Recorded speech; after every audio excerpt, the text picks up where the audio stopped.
So thank you so much for joining us today. We will not have a Q&A at the end of this panel or the next presentation, sorry.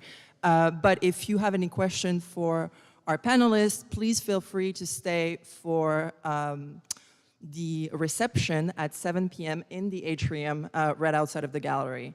They will be able to answer all your burning questions at that point. The exhibition that we have currently in the gallery is called Ringgold Tsar Meeting on the Matrix and will be open until May 22nd. So if you have the chance to come back and take a good look at it, because this is a little hectic today, we would love to have you come back. So I am now going to let this mic to Dr. David Bergen, who's going to introduce our panelists today. Thank you, Clea. Can you hear me in the back? Great, thank you. As an art historian and a member of the advisory board here at the David C. Driskell Center, it is a great honor and a pleasure to introduce printmaking as expression of culture and identity. Presented in conjunction with the Driskell Center's current exhibition of prints by Faith Ringgold and Betty Saar and Howard University's James A. Porter Colloquium on African American art and art of the African diaspora, this evening's topic is endlessly important and fascinating. Tonight, we are privileged to learn from two renowned artists, educators, and speakers, Curlee Raven Holton and LaToya Hobbs. Printmaking is an art form that allows for the creation of original works of art that can be distributed to multiple collectors or institutions. While printmaking dates back to antiquity in Western and Asian cultures, the invention of the printing press in 15th century Europe enabled the dissemination of visual culture the same way that it facilitated the wider distribution of knowledge through the written word in printed books and broadsides. Because printmaking results in multiples, it has been a relatively democratic method of art making that has not been limited to a narrow audience of the wealthy and powerful, whether religious, political, or economic elites. Instead, the production of multiples from a single plate, woodblock, silkscreen, or other matrix has made individual impressions more affordable. Printmaking is a powerful tool for political expression. Critiques of war, abuses of power, exposure of poverty, and social injustice are among the many themes of printmakers across time. As well, printmaking helps to express and affirm racial, ethnic, gender, and other forms of cultural identity. For this reason, printmaking has often been the art form of choice for many women, artists of color, and LGBTQ artists. Our speakers today are both accomplished printmakers. LaToya Hobbs is a Baltimore-based artist and professor at the Maryland Institute College of Art, one of the oldest art schools in the United States. She creates beautiful woodcuts, linocuts, and monotypes, often on an ambitiously large scale, that celebrate Black beauty and the cultural identity of women. Her work has been exhibited in the United States and Africa and has been collected by institutions and private collectors. Curlee Holton is a painter, printmaker, educator, and cultural leader. His artwork spans a range of themes related to African American culture and identity, jazz music, spirituality, slavery, and everyday life, for example. Holton learned the potential for collaborative printmaking from Robert Blackburn, who was the pioneer of bringing artists together, often from different disciplines, to create something that neither one could do alone. Holton has followed Blackburn's example and founded two presses. As founding director, Holton led the Experimental Printmaking Institute at Lafayette College for more than 2 decades. He printed editions with such renowned artists as David Driskell, Faith Ringgold, Sam Gilliam, Willie Cole, who's here with us this evening, and many, many other artists. In 2012, Curlee accepted the role of executive director of the David C. Driskell Center, and for many years, he led both EPI and the Driskell Center simultaneously. Curlee was energized by that unique opportunity, and he managed to activate both institutions at a geometric rather than an arithmetic pace. Under Curlee's leadership, the Driskell Center has become a national leader in developing exhibitions about African American art and artists, and the resulting publications provide a lasting legacy of that work and a record on which future generations of scholars can continue to build. Private collectors have entrusted Curlee and the Driskell Center to present works of art in their possession to the public that otherwise would have remained relatively unknown. He has mentored young artists and aspiring scholars and curators, demonstrated again and again his generosity of spirit. In 2006, he founded Raven Fine Art Editions, where he extends the Blackburn EPI tradition of collaborative printmaking. In 2021, he joined the Board of Counselors at the Historical Society of Pennsylvania, where I'm currently the CEO, and in that capacity, he has initiated a new artist-in-residence program and is currently working with Willie Cole and Mel Edwards to create new editions inspired by rare documents relating to African American history and culture in HSP's collections. I could go on, but it is time to hear from our accomplished speakers, LaToya Hobbs and Curlee Holton. Please join me in applauding our artists and speakers.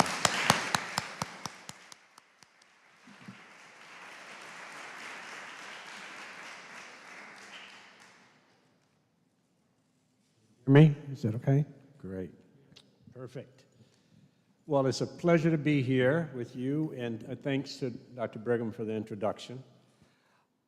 Normally, I'm talking about my practice as an artist in the Driskell Center, so I'm really excited about having this opportunity to put LaToya on the spot and have her talk about her practice and her work as an artist.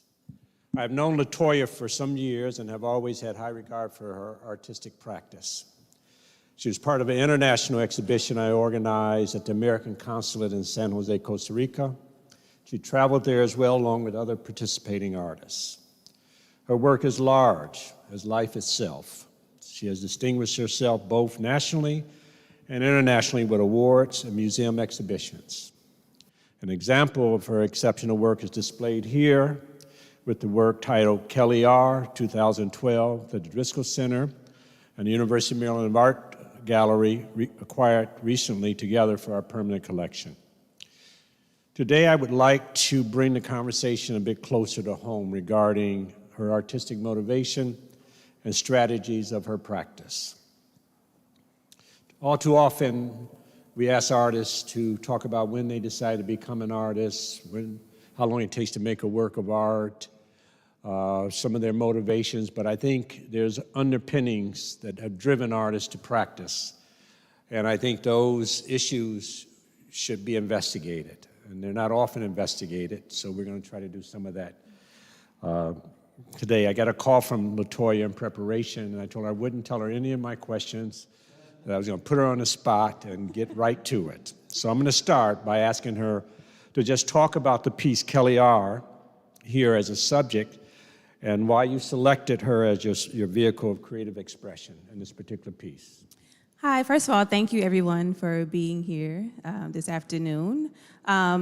This particular piece was from a series that I did called Beautiful Uprising. I was really exploring what I like to describe as the intersection of race, beauty, and identity, particularly concerning Black women and women of the larger diaspora. So my goal was to really just showcase the versatility and variety of how we define beauty within our culture. And a lot of my work was specifically revolved around hair culture within the Black community, also this idea of colorism or skin complexion, and also just how we perceive ourselves in our bodies. So during this time, I was a graduate student at Purdue University, where I was getting my MFA, specifically focusing on printmaking, but I was just taking time to really document women who spoke to me. And so this person in particular was someone who I was dancing with. I was a member of the Chahari dance troupe at the time, and Kelly, she just had such confidence in her body and in the way she described herself as a dancer. She does not have this quote unquote dancer body type. Typically when you think of dancers, there's kind of you have to be tall and slender and all those things. And she kind of embodied the opposite of that. But she had this confidence that I was just drawn to. And so she was somebody that I wanted to use as a subject. And so also during that time, I was exclusively focusing on printmaking. I was still painting at the time, but I was really focusing on printmaking as a subject. And I think printmaking in general just provides me a type of problem solving that isn't present in other types of media. With my drawing, sometimes it's it was like technically good, but almost kind of safe and predictable. But I think trying to translate an image through woodcut, right? Trying to do something that is like soft or voluptuous in those ways, it presents a different type of like problem solving that I find personally intriguing. Could you talk just a little bit about the process in this particular piece? You talked about the subject matter and the idea of her monumentality, how large she is as not just her scale and body type, but that she is so prominent, and it's important, I think significant. But also about the making of the object, use of wood, the carving, the labor that's involved. Can you speak about that a little bit? Yeah, so if you're not familiar with the process of printmaking, I just kind of been reading the text as I look around the room, and I'm so glad that like there's explanations of the various aspects that go into printmaking, because it's a very process-oriented medium, and I feel like it's one of the genres of art that people are the least familiar with. So I find myself often having to explain what it means to be a printmaker, or what I mean when I say that I make prints. Most people think that I'm making like giclées or taking a painting, photographing that, and making a reproduction of it, but it's very different. So any type of printmaking process starts with what we call is the matrix. And if you look over here on the board there's a really good definition of a matrix. But it's basically the surface that you're using to construct your image. With my particular type of printmaking, we call it relief. I do woodcuts, and so usually there's some type of surface of wood that's involved. Right now I currently use cherry wood, but this particular piece was done on MDF, or it's also called microdensity fiber. But you start by developing your image. So normally I just draw like as if I were drawing to do a painting or to do like a really detailed graphite drawing. From there, a series of carving tools are applied. And so I'm literally taking away from the surface. So when you look at this piece, everything you see that is like white or the tone of the paper, that was created by me carving away from the surface of the block. And then whatever is left is inked up. So you take a roller, or we call it a brayer, you apply ink over the entire surface, you put paper on top of the print, and then you run that through a printing press, or you can also print by hand. But you need some type of pressure to be applied to the block to transfer the ink from the block to the paper. And then you do that process over and over again until you create your edition. And so the edition is basically the amount of impressions or the amount of prints that come from that same matrix or the same block. Talk a little bit about the tools that you use in the carving of the marks, because there's a certain kind of size and shape to each mark. Not the same tool, right, but different tools. Can you talk about the tool and handling the tool and cutting?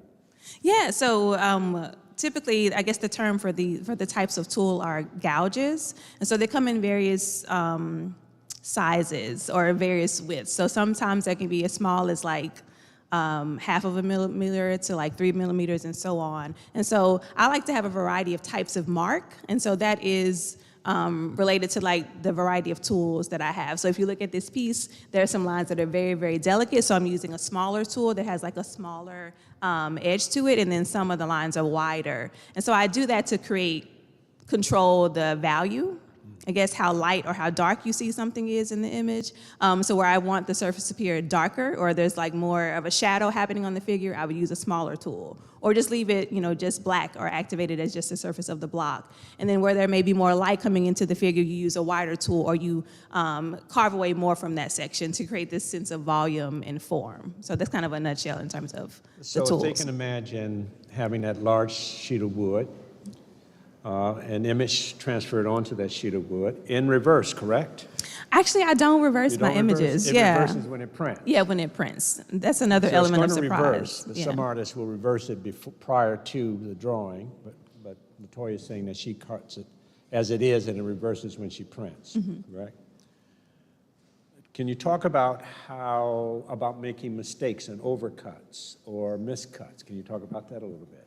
Well, does that ever happen? All the time. All the time. So whenever I'm teaching printmaking to other people, I always say, when in doubt, don't cut it out. So if you don't know what you're doing, you want to have a good game plan. So for me, that's where the drawing is so important. So I take a lot of time developing the drawing before I even start the cutting, because it gives me a clear pathway that helps me understand how I'm going to navigate through the piece. Now sometimes, you have to make adjustments as you're working, but if you do make a mistake, you just have to, that's where the problem solving comes in, right? So you have to find a way to make it work. And I think that's kind of synonymous with life, right? So we have all these moments and these instances, and sometimes we make mistakes, and then you have to decide, okay, I made this mistake, how can I move past it? What can I do to correct it? Yeah, I think it's important to understand that it's a process, and it's moving through a certain kind of progress as well, and that it's not a perfect process, and that it may not be exactly as you had imagined it,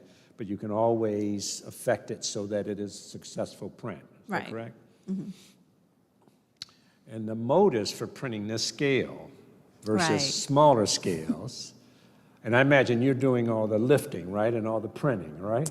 Yeah, So it's labor intensive. Yeah, I enjoy relief because I can do it by myself. Yeah. And it's labor intensive. Right.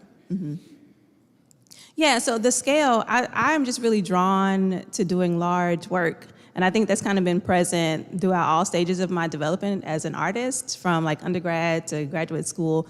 But part of that is, I guess, kind of thinking about this idea of invisibility. I feel like sometimes, at least from my experience as a Black woman, you kind of feel like seen and like overly observed and invisible at the same time. And so when I have these pieces in this space or a gallery space, when you encounter this piece, there's no way you can ignore that. Whereas if you see this woman walking down the street, you may discount her or ignore her in some way. But in this particular space and in this particular setting, at this particular scale, there's no way that you can be denied, right? They're bold, they're in your face. And for me, it's also a way to show my admiration for them. So, and literally giving them the ability to take up space. Yeah, don't say too much more about that because that's my next question. Okay. But before I get to the next question, I want to talk about the emotionality, the experience you're having. So you have this wood, this surface, this matrix.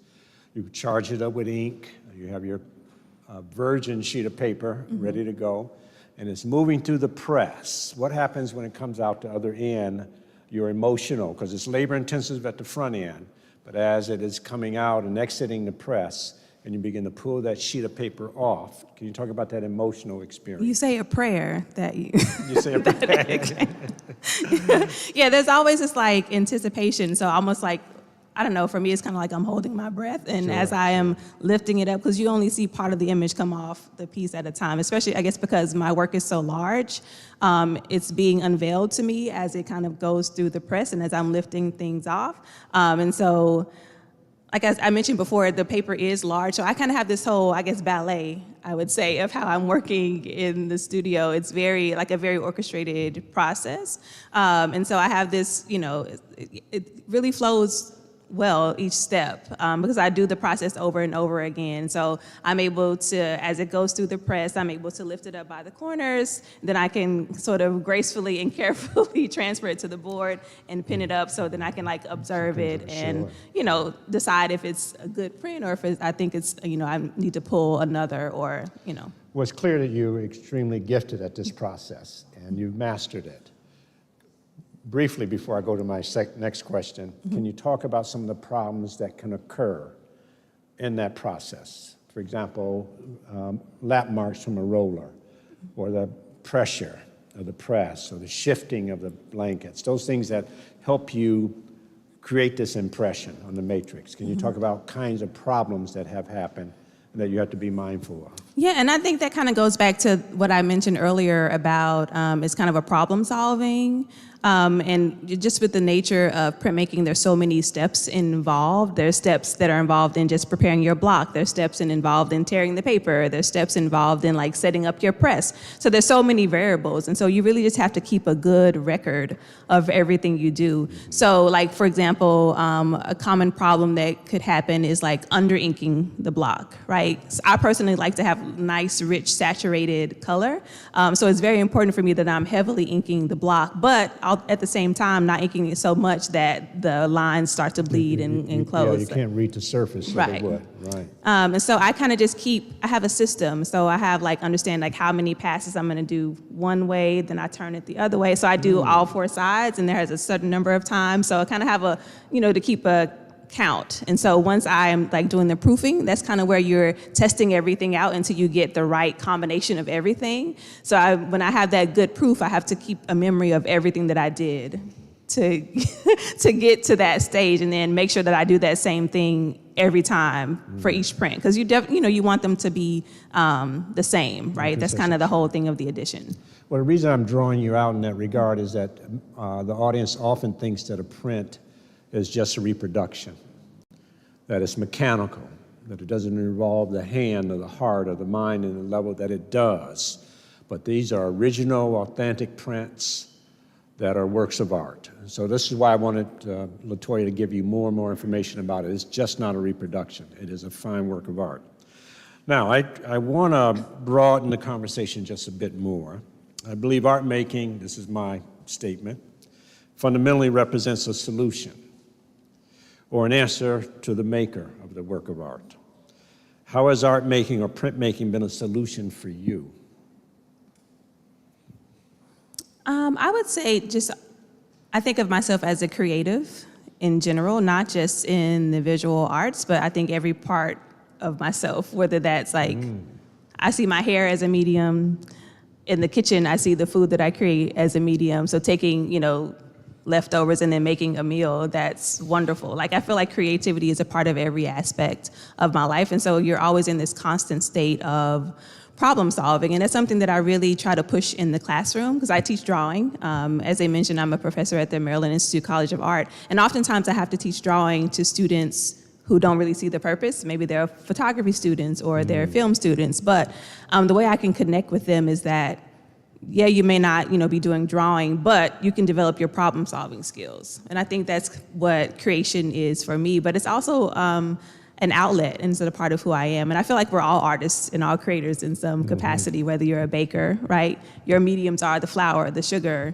You have to have a science of how those things work together. You have to know how to mix it, and it takes time to perfect your favorite dish, or whether you're a hairstylist, you have to have an understanding of the medium, the products that you're using, how that's going to affect the client that you're working on. So there's this kind of knowledge of materials that really has to happen.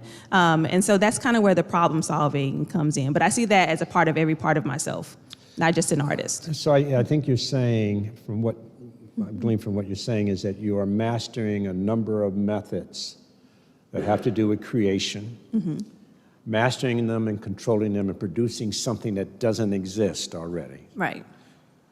Something that might be absent. It could be the quality of something, it could be food, as you mentioned, it could be hair.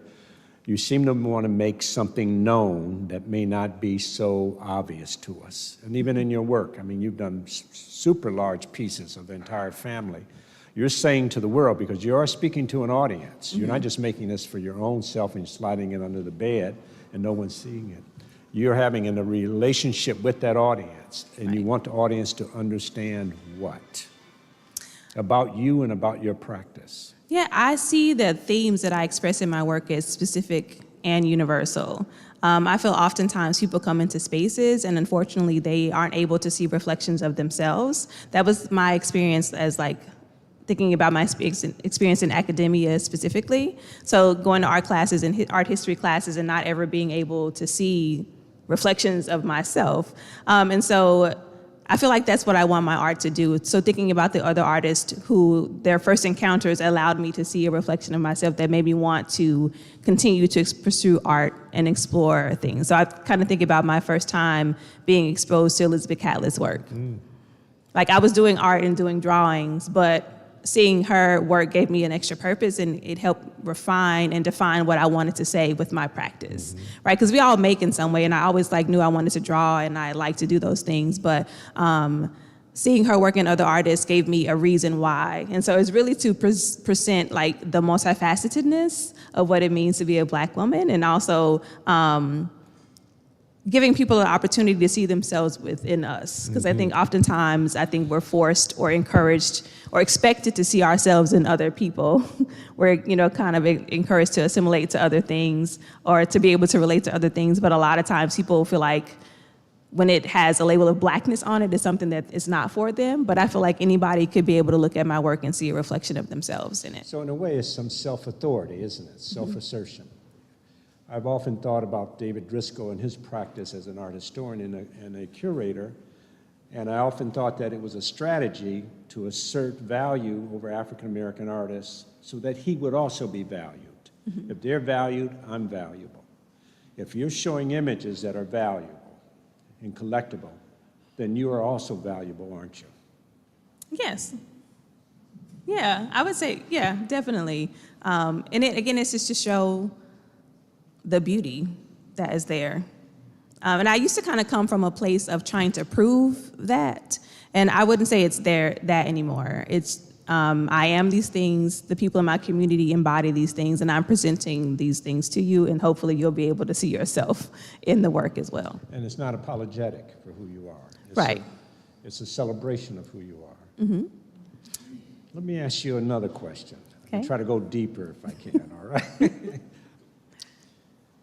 We talked about the work as an answer to a question or a solution to a problem, and I think you've answered it in your own way, how it reflects you, how it asserts the validity of self, a portrayal of self that has value in the marketplace, the public space. How has a solution represented or embodied your identity as a woman and as an African American specifically? In the last, I would say this last year or two, I've been really kind of tapping into my identity, not only as an artist, but as a mother. And I think that has become like really clear and evident through the work. And I guess the solution was being able to acknowledge that part of myself. Because that's something that I specifically tried to hide or didn't want to kind of bring forth in my work in my earlier years, especially when my children were really young. So that was kind of something I shied away from just because of, I just think of how we view like motherhood and also kind of assumptions about women artists who are mothers, that they're not going to be able to thrive in their practice. Or, thinking about so many women who feel like they had to choose, right?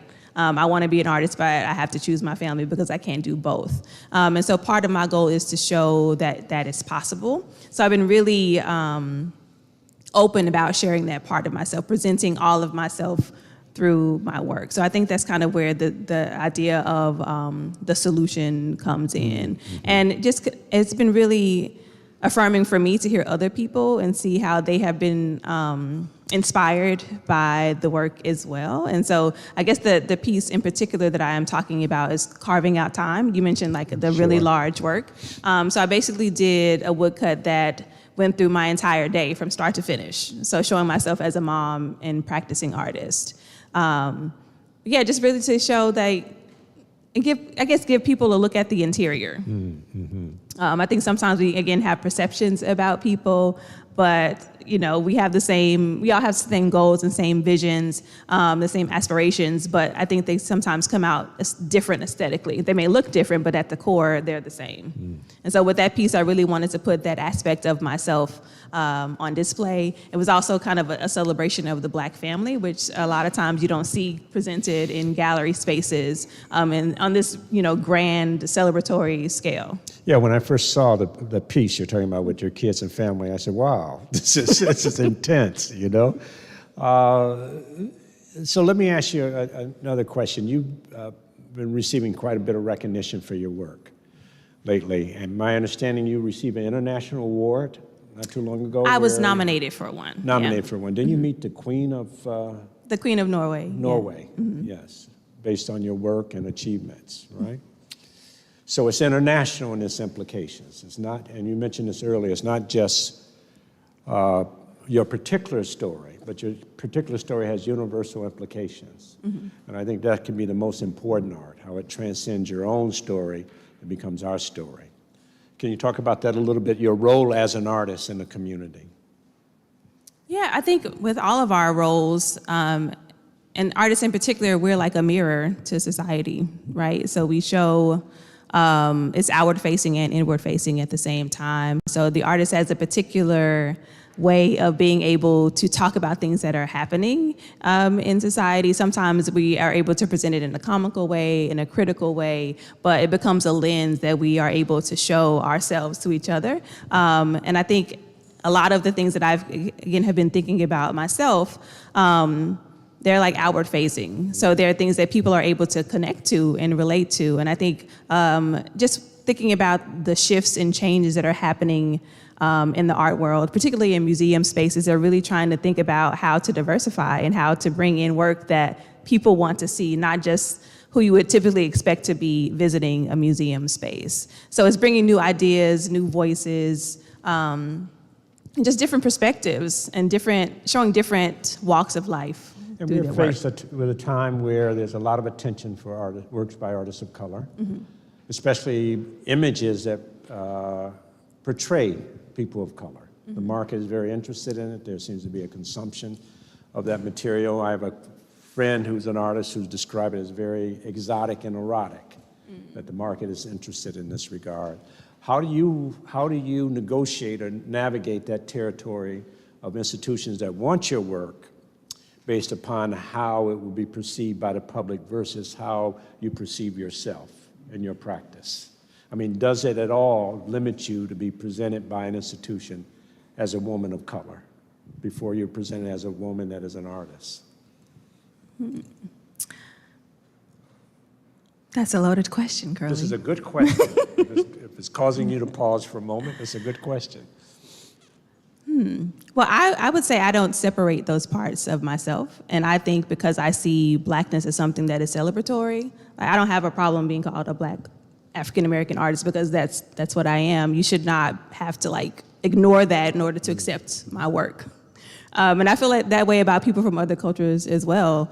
If I see this person's work, they're showing their culture. If it's, I appreciate that culture for what it is. So I don't like the idea of color blindness. You should not have to forget that I'm Black in order to accept me. You should see me, that part of myself, and see my work. And again, you should still be able to see yourself in the work. And I think a part of that, again, is the work of diversifying collections, diversifying museums, even in academia, as educators, who are we showing students? What artists are we showing them? Because the people that we show them in the classroom are the people that they're going to study for their thesis projects, and they're the people that they're going to be inspired by. So I think if we are going to start the change, we have to again show people that there's other people making work from all different types of cultures. So for me, it doesn't. I feel like you need my work in your space.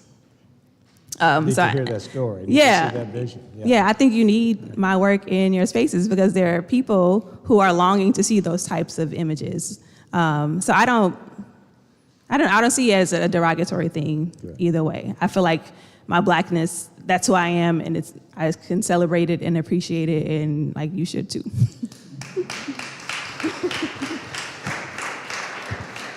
Now, is there a question that I didn't ask you that you want me to ask you? I don't know. Oh, I should leave you alone right now.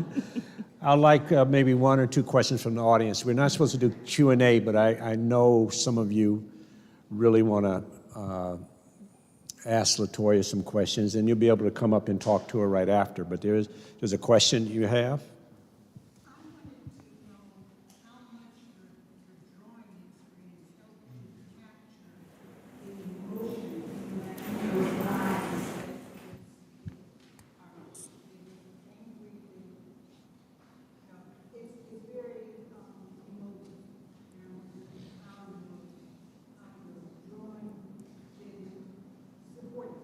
So the question is how the drawings provide a source of emotions before the woodcut is made and cut, because it's present, you can see it, and how the drawings contribute to that.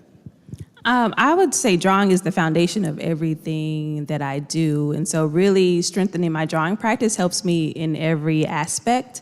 I would say in terms of my image formation, I work from observation. I don't really draw well just out of my head. And I think that sense of observation and the skill that I built up, just, the knowledge of drawing, knowledge of light and shadow, the knowledge of observation, it really comes through the work. Also, most of the people in my work I know personally, so I think I'm able to connect with them in a different type of way. And for me, it's also when I do a portrait of someone, it's like a way of honoring them. So I really want to feel like I'm doing the piece justice. And so I think all those things kind of working together. There's the technical aspect of just being really well-versed in drawing, just drawing media in general, but also the sense of observation and care that I'm putting into the work. I think that kind of comes out, and you got to kind of get the spirit of the relationship that I have with the person, or the admiration that I have for the person. Yes, one other question that I have to bring it to a close. My question is, when you're making your larger images, are you using oil-based inks as opposed to a water-based ink because you have more time to work with it? So you have a preference? Yeah, I prefer oil-based ink for all the things that the work that I'm doing. And that kind of comes at the end stage. So in terms of like the image development, like ink doesn't come until the very last stage when you're thinking about like traditional printmaking. But yeah, I think the oil-based ink the benefit is that it doesn't dry very quickly. So if I'm doing like an edition of 15, I don't always have to like worry about my ink drying out on the slab. But it also just coats the paper really well. This has this like really nice richness. I tend to work with a lot of images that kind of have black space in them, as you see with this one. And so the coverage ability of oil-based ink, I think, is really well. But it doesn't really necessarily benefit like the image formation itself. That really comes to like my drawing tools, the type of wood that I'm using, the type of tools that I'm carving with. Those things are more important on the front end, and then the ink is kind of more on the end part of the development of the work. Favorite paper. So I do a lot of work with Reeves BFK. So I kind of go back and forth between like Japanese papers. They tend to just work well with wood cutting because they receive the ink really well, and also because I work so large, sometimes it can be kind of hard to work with cotton papers. And then, especially if I'm printing by hand, I'm able to just work it really easily with working with a Japanese paper. But if I'm going to work with cotton paper, my go-to is Reeves BFK. Also, that ink kit is very sensuous and actually will make sounds as you're rolling it. So the ink actually talks to you during the process. Yeah, that's But another I'm way. going to have to bring it to a close now. Yeah. And I'm going to close it by acknowledging with great confidence that the first international exposure of LaToya's work in Costa Rica was arranged by the David C. Driskell Center in 2012 when I was a director. So we are responsible for her career. Thank you so much. Thank you. Come up and greet her if you like, please.